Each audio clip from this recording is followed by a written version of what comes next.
మొదలుగా రాజ్ న్యూస్ ఛానల్కి మెడికవర్ తరఫున నా తరఫున థ్యాంక్ యూ ఈ అవకాశం ఇచ్చినందుకు. ఇది మంచి టాపిక్, ఈ సమ్మర్ సీజన్లో ఇది మంచి topic. Thank you for giving this opportunity.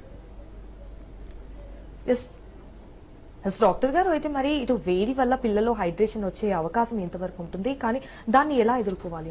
అందరి పిల్లలు ఇప్పుడు ఎండాకాలం వచ్చిందంటే అందరి పిల్లలు చాలా యాంగ్జైటీగా చాలా సంతోషంగా చూస్తూ ఉంటారు. స్కూల్ హాలిడేస్ ఇప్పుడు చాలా మందికి స్టార్ట్ అయినాయి, కొంతమందికి స్టార్ట్ అవ్వబోతున్నాయి. సో అందరికీ హ్యాపీగా ఉంటుంది సమ్మర్ సీజన్ వస్తుందంటే, బికాస్ స్కూల్స్ ఉండవు.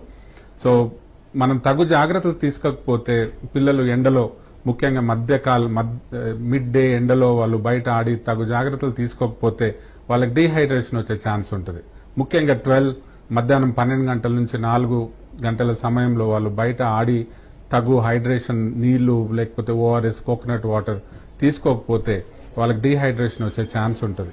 అందరి పిల్లలకు ఆడిన వాళ్ళందరికీ డీహైడ్రేషన్ వస్తుందని కాదు, బట్ మనం తగిన జాగ్రత్తలు తీసుకోకపోతే డీహైడ్రేషన్ వచ్చే ఛాన్స్ ఉంటుంది.